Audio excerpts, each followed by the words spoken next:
Hello friends, welcome to danlaw. In today's lecture series we are going to discuss industrial dispute settlement masonry कि industrial dispute जो होता है ना उसको किस तरीके से सेटल करते हैं। तो इसके कुछ थ्योरीज़ हैं वो डिस्कस करने वाले हैं आज। इसके जो प्रोविज़न दिए गए हैं वो बेयर एक्ट जो है इंडस्ट्रियल डिस्प्यूट एक्ट 1947 के उसमें दिए गए हैं। तो इसकी प्रोविज़न उसमें भी जब बेयर एक्ट रिवीजन करवाएंगे तो उस समय भी डिस्कस करेंगे। ओके, तो चलिए जानते हैं। Following are the machineries prescribed under the act for the quick resolution क्या ऑफ इंडस्ट्रियल डिस्प्यूट। ओके, तो फर्स्ट वन इज़ है यहाँ पे conciliation, second one is court of inquiry, fourth one is voluntarily arbitration, third one is voluntarily arbitration sorry, and fourth one is adjudication. Actually ये हम ना ऐसे करके हम लोग डिस्कस कर रहे हैं जैसे कि ये conciliation, court of inquiry, voluntary arbitration, adjudication ये कैटेगरी में डिवाइड कर लिया है। वैसे बहुत सारे हैं इसमें, सेक्शन में बहुत सारी चीज़ें बताई गई हैं, लेकिन अब जैसे कि कॉन्सिलेशन क्या होता है जानते हैं। Conciliation officer is appointed by the government in the process of conciliation. क्या होता है, both the parties represent their dispute to the conciliation officer appointed by the government, and the conciliation officer plays an important role in reducing the extent of like a difference between the parties and tries to resolve their disputes by pushing both the parties to reach like consensus, like agreement होता है यहाँ पे like so there are strict timelines within which dispute need to be resolved by the conciliation officers। एक strict timeline होता है।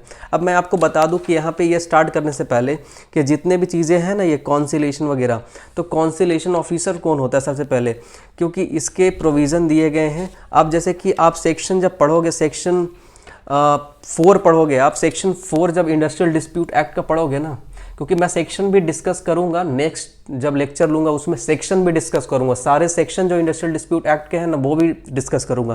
पर section 4 जो है ना इंडस्ट्रियल डिस्प्यूट एक्ट का, वो ये कहता है कि conciliation officers should be appointed by the appropriate government for मेडिएशन के लिए, ठीक है, क्योंकि ये डिस्प्यूट जो है ना उसको सेटल करना है तो कॉन्सिलेशन ऑफिसर को अपॉइंट किया जाता है। और for the promotion of settlement of dispute, so this is like conciliation officer is appointed for the promotion of settlement of dispute. So the government चाहे तो इनको किसी भी स्पेसिफाइड एरिया में भी इनको अपॉइंट कर सकती है कॉन्सिलेशन ऑफिसर को, या फिर स्पेसिफाइड गवर्नमेंट चाहे तो किसी स्पेसिफाइड इंडस्ट्री के लिए भी अपॉइंट कर सकती है। किसी स्पेसिफाइड इंडस्ट्री जो एस्टेब्लिश इंडस्ट्री है उस एरिया में उसको अपॉइंट कर सकती है। एप्रोप्रिएट गवर्नमेंट जैसे जानते हैं कि स्टेट या सेंटर कोई भी हो सकती है, वो एस्टेब्लिशमेंट ऑफ इंडस्ट्री पे डिपेंड करता है, उसको भी आपको याद रखना है। सो परमानेंट या टेम्पररी बेसिस पे भी कॉन्सिलेशन ऑफिसर को अपॉइंट किया जा सकता है। तो कॉन्सिलेशन ऑफिसर का मेन काम होता है कि मीडिएट करना। ओके, अब सेक्शन 5 बात करता है, सेक्शन 5 इसका आ जाइएगा आप। तो सेक्शन 5 में बात करता है, ये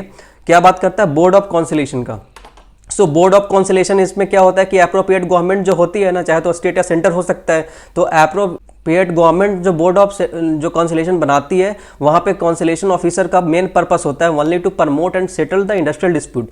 सो यहाँ पे क्या होता है ना, लाइक कॉन्स्टिट्यूशन ऑफ बोर्ड्स होता है। ये कॉन्स्टिट्यूशन ऑफ बोर्ड क्या होता है यहाँ पे कि यहाँ पे चेयरमैन कौन होगा, लाइक चेयरमैन है बोर्ड का एक, लाइक चेयरमैन जो बोर्ड का होगा इंडिपेंडेंट पर्सन होगा, ठीक है, तो एक चेयरमैन होना चाहिए। सेकंड में यहाँ पे ये बोला गया है कि कोई अदर्स मेंबर्स होनी चाहिए, लाइक 2 से 5 या 2 से 4 अदर्स मेंबर होंगे। और अदर्स मेंबर जो है ना, जो कि वर्कमैन को भी रिप्रेजेंट करेंगे और एम्प्लॉयर को भी रिप्रेजेंट करेंगे। जो अदर्स मेंबर होंगे इसमें पहला तो चेयरमैन होगा, ठीक है, बोर्ड ऑफ कॉन्सिलेशन में जो बताया गया इसे कॉन्स्टिट्यूशन में।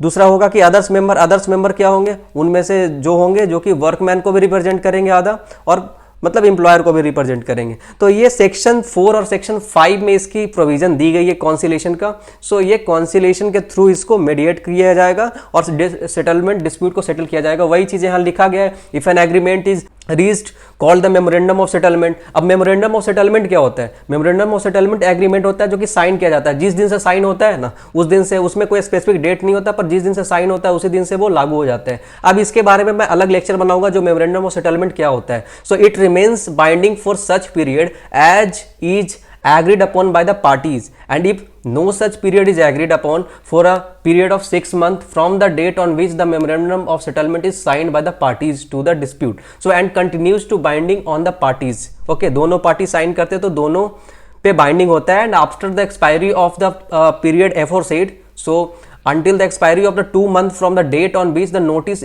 in writing of the intention to terminate the settlement is given by one of the parties or parties to the settlement। सबसे पहले ये जानना है कि ये जो कॉन्सिलेशन एक वे है जिस तरीके से ये सेटल किया जा सकता है इंडस्ट्रियल डिस्प्यूट को, ठीक है। मेमोरेंडम ऑफ सेटलमेंट जो रहा, तो मेमोरेंडम ऑफ सेटलमेंट पे मैं अलग लेक्चर बनाऊंगा, वहां पे आपको बता दूंगा इसको, ठीक है।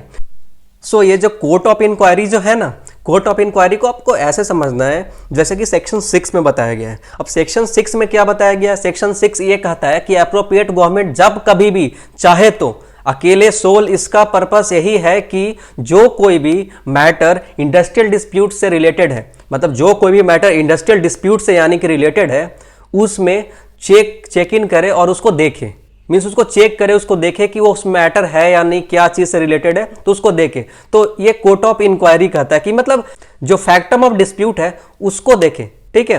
तो इंक्वायरी करे, सेक्शन 6 ये बताता है। हालांकि मैं जब बेयर एक्ट के सेक्शन रिवाइज करवाऊंगा तो वहां पे मैं इसके जिक्र करूंगा। So court of inquiry read कर दे रहा हूं एक बार। In case conciliation proceeding fails then the next resort to resolve the dispute is through the court of inquiry appointed by the government, and the court of inquiry encourages them to resolve the dispute within 6 months. Okay, so within 6 months, like conciliation party rights remain, okay, and unaffected, and workers may remain on a strike until a final decision of the court of inquiry comes. जब तक वो final decision नहीं आ सकता तो within 6 month like conciliation party का right होता है कि वो अनअफेक्टेड है एंड द वर्कर स्ट्राइक पर रिमेन रह सकता है। So the court of inquiry is a prima facie fact finding machinery. So court of inquiry को prima facie at the first sight ये कह सकते हैं, प्रथम दृष्टया ये कह सकते हैं कि ये एक फाइंडिंग मैसेनरी है, कि मतलब हाँ ये जो डिस्प्यूट है, जो इंडस्ट्रियल डिस्प्यूट अराइज हुआ है, इसका फैक्टम ऑफ डिस्प्यूट क्या है, तो यहाँ पे इंक्वायरी चलता है। इसका मेन पर्पस है कि कोई भी मैटर जो इंडस्ट्रियल डिस्प्यूट से रिलेटेड है तो उसको चेक करे, उसको चेक करके देखे कि हाँ ये डिस्प्यूट है या नहीं है। तो आपको सेकंड हो गया कि court of inquiry, I think court of inquiry clear हो गया। Third one is voluntarily arbitration. अब आपको एक चीज बता दूं, वॉलंटरली आर्बिट्रेशन होता क्या है, ठीक है। तो सबसे पहले ये आपको जानना है कि जो वॉलंटरली आर्बिट्रेशन जो होता है ना, यहाँ पे क्या होता है, ये प्रोसीडिंग दोनों पार्टी ज्वाइंटली अपॉइंट करते हैं यहाँ पे आर्बिट्रेटर। किस लिए? वहाँ पे यहाँ पे एक तरीके से उसको जो डिस्प्यूट है उसको रिजॉल्व करने के लिए। ओके, आर्बिट्रेशन में जो दोनों पार्टी होते हैं, दोनों पार्टी मिलकर आर्बिट्रेटर को हायर करते हैं और वो डिस्प्यूट को सेटल करते हैं, ठीक है। So voluntary arbitration is a proceeding where both the parties jointly appoints arbitrators to appoint time, time consuming ये होता है, जैसे पता है कॉस्टली होता है, एंड लेंथी प्रोसीडिंग थोड़ा होता है, लेंथ प्रोसीडिंग लंबा प्रोसीडिंग चलता है इसमें। सो आर्बिट्रेटर डिराइव्स हीज और her power to settle the dispute from the agreement that the parties have entered between themselves, and the arbitrator shall be appointed as mentioned in agreement. So the arbitrator should submit his award to the government. So the government will then publish it within 30 days of such submission. Okay, so this award would become enforceable on the expiry of 30 days of its publication. So पहला जान गए, दूसरा जान गए, तीसरा voluntarily arbitration हो गया।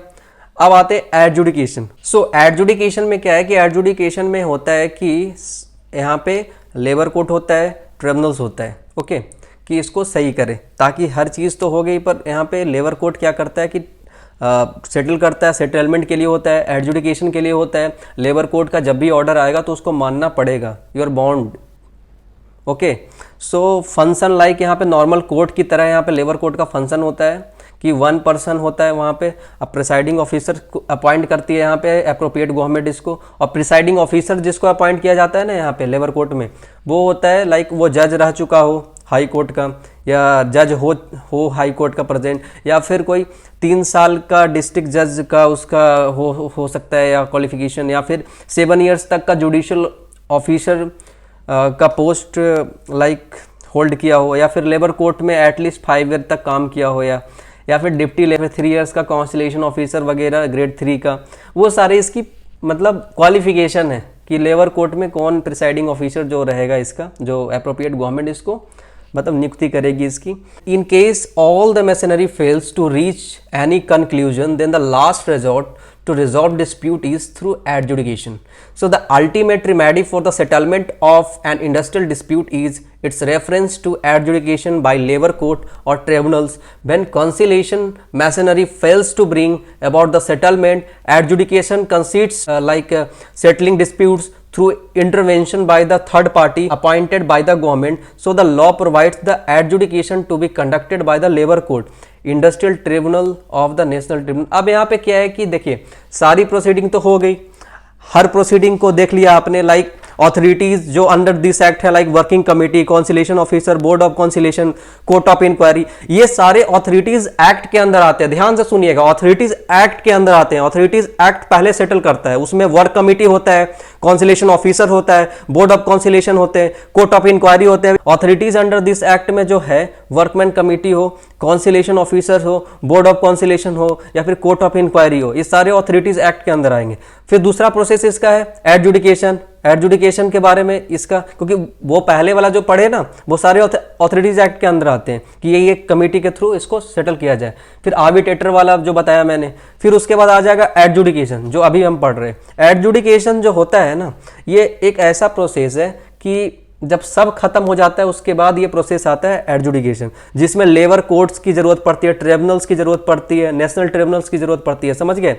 तो सबसे पहले ये जानते हैं कि लेबर कोर्ट होता क्या है। यहाँ पे एडजुड सारा चीज खत्म हो गया, सारा कहानी खत्म हो गया। अब यहाँ पे क्या है कि ये मैटर चला जाएगा एडजुडिकेशन के लिए। Okay, so court of inquiry के बाद सब कुछ खत्म हो गया। तो यहाँ पे जो है सेक्शन 7A जब पढ़ोगे आप 7A, तो वहाँ पे यहाँ पे बताया गया है ट्रिब्यूनल्स के बारे में।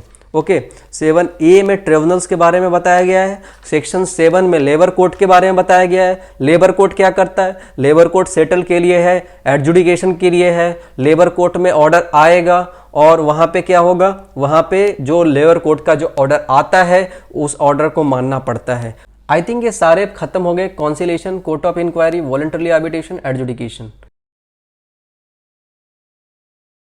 So, thanks for watching. This is Deepak Anandan signing off.